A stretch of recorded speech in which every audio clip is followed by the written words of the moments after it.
Aujourd'hui, je vous parle d'un mythe, l'histoire d'un homme sauvage et de son cri qui ont traversé les décennies. Tarzan, on l'a vu au cinéma, en film, en dessin animé, on l'a lu également en livre. Mais d'où vient ce personnage de Tarzan ? Et est-ce qu'il y a eu de vrais Tarzan ?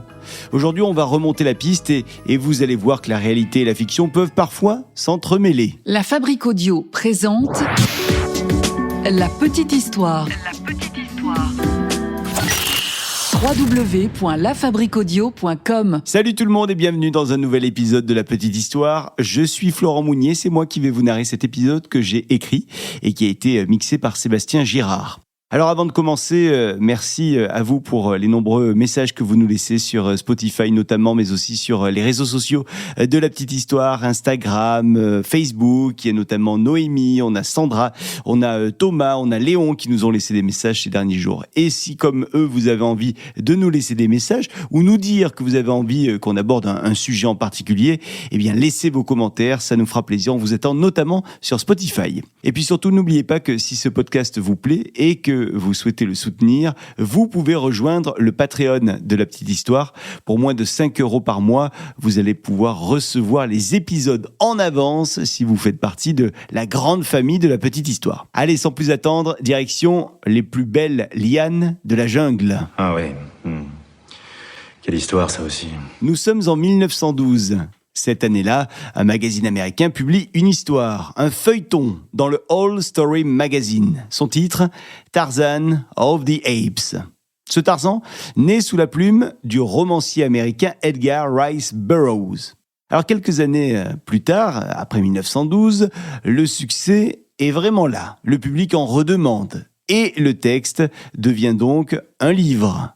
La série Tarzan est désormais un cycle. On parle de 24 romans écrits par Burroughs lui-même, parfois 25 selon certaines sources, et il y a même certaines éditions francophones qui évoquent jusqu'à 26 volumes dans les collections. Bref, beaucoup d'histoires autour de cet homme sauvage, Tarzan, et une belle audience pour le Tarzan de Burroughs. Alors qui est ce Tarzan dont on parle dans ce livre ? Eh bien, c'est un certain John Clayton, un aristocrate anglais. Enfant, John a été abandonné en Afrique et il a été élevé par de grands singes qui se trouvaient dans la forêt. Ce personnage se trouve donc entre deux mondes, celui de l'homme et celui de la forêt. Ce qui est intéressant, c'est que Tarzan, il n'arrive pas de nulle part en réalité. Ce personnage, il est entré en fait dans une tradition littéraire. Des précédentes histoires d'hommes sauvages ont déjà existé. Des images sont donc déjà prêtes dans la tête des lecteurs. Par exemple, l'image de Mowgli. Ça, c'est un personnage du fameux livre de la jungle qui date de 1894, donc bien avant le Tarzan de Burroughs. Mowgli, c'est l'histoire d'un enfant qui a été élevé par les loups. C'est donc là aussi le modèle du garçon sauvage. On a également le personnage de Robinson Crusoe, qui a été inventé, lui, bien avant, en 1719. On découvre ce Robinson sur son île et qui doit survivre à la nature, tout seul. Et puis, en France, on a l'histoire de Saturnin Farandoul, en 1879. C'est un bébé échoué sur une île qui est peuplée de singes, ces singes qui vont élever le bébé. Bon, clairement, vous le voyez, Tarzan n'est pas une invention du XXe siècle. Il se nourrit d'images littéraires qui étaient déjà présentes.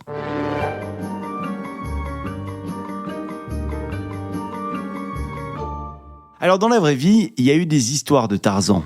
La plus connue en France, c'est celle de Victor de l'Aveyron, qui est le plus célèbre enfant sauvage européen.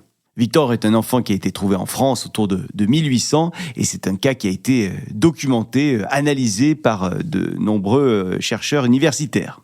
Alors, outre Victor de l'Aveyron, il y a d'autres récits plus tardifs qui ont été élaborés et qui viennent raconter l'histoire d'enfants sauvages.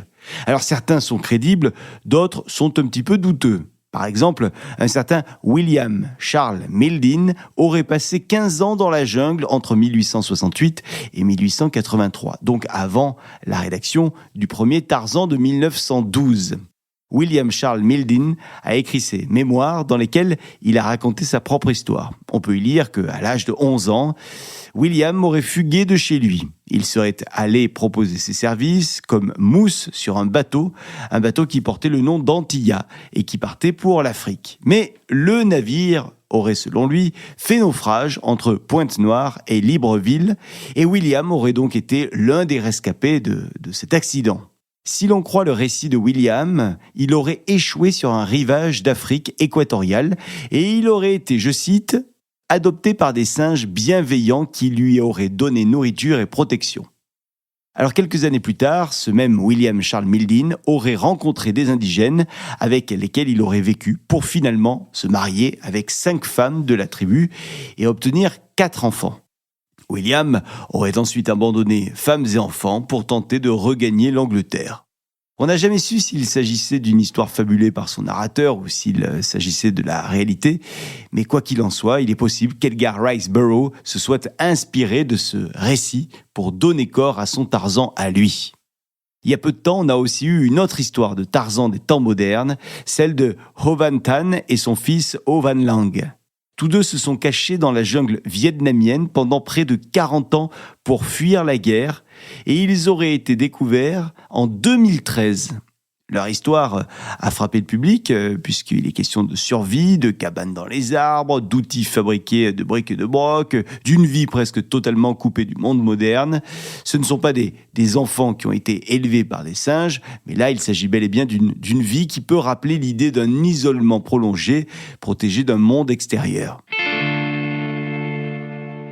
Bon, quoi qu'il en soit, Tarzan est donc passé d'un livre à des films et des dessins animés. Le film Tarzan the Ape Man est sorti en 1932. C'est un film avec Johnny Weissmuller et il a marqué les esprits parce que le film avait à l'époque popularisé un élément sonore qui est ensuite devenu iconique, le fameux cri de Tarzan. Voilà.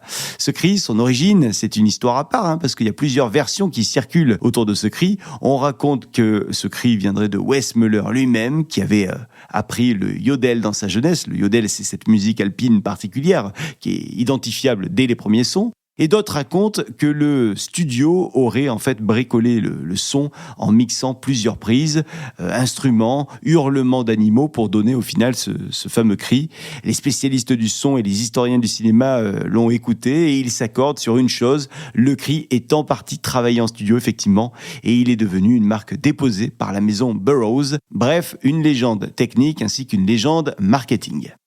Alors Tarzan au cinéma, c'est aussi des dizaines d'adaptations, c'est pas seulement ce film des années 30, il y a eu des films muets qui ont été faits, on a aussi eu droit à des séries, des remakes et puis des versions animées. Tarzan est donc partout, en bande dessinée, à la radio, à la télévision, au cinéma, des produits dérivés, un personnage véritablement devenu une marque. Et la culture populaire a fait autre chose puisqu'il y a une chanson des années 80 qui a repris le côté Tarzan. Ça s'appelle Tarzan Boy, vous le connaissez, c'est un son qui a été fait en 1985, signé Baltimora, un refrain qui joue sur le fameux cri de Tarzan, le mythe qui vit donc dans la musique. Bon, on note quand même que Tarzan est avant tout un objet marketing puisque le créateur de Tarzan avait créé une entreprise pour gérer Tarzan. Il savait que le récit pouvait devenir industrie.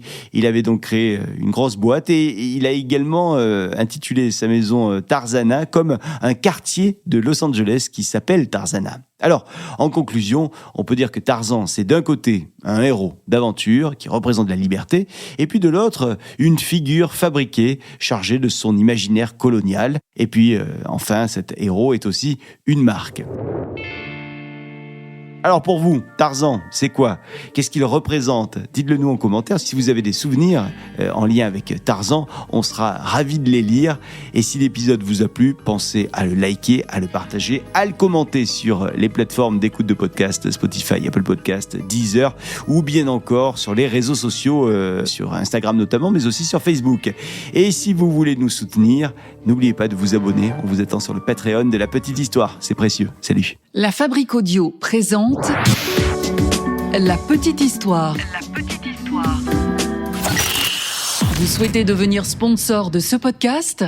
Contact @lafabriqueaudio.com. Avant de se quitter, je vous rappelle que La Petite Histoire est un podcast de La Fabrique Audio. La Fabrique Audio réalise des podcasts de marque et d'entreprise. Donc, si vous cherchez pour vous, pour votre entreprise, pour votre marque, un studio pour faire des podcasts, n'hésitez plus. Envoyez-nous un mail, contact@lafabriqueaudio.com, la fabrique avec un K.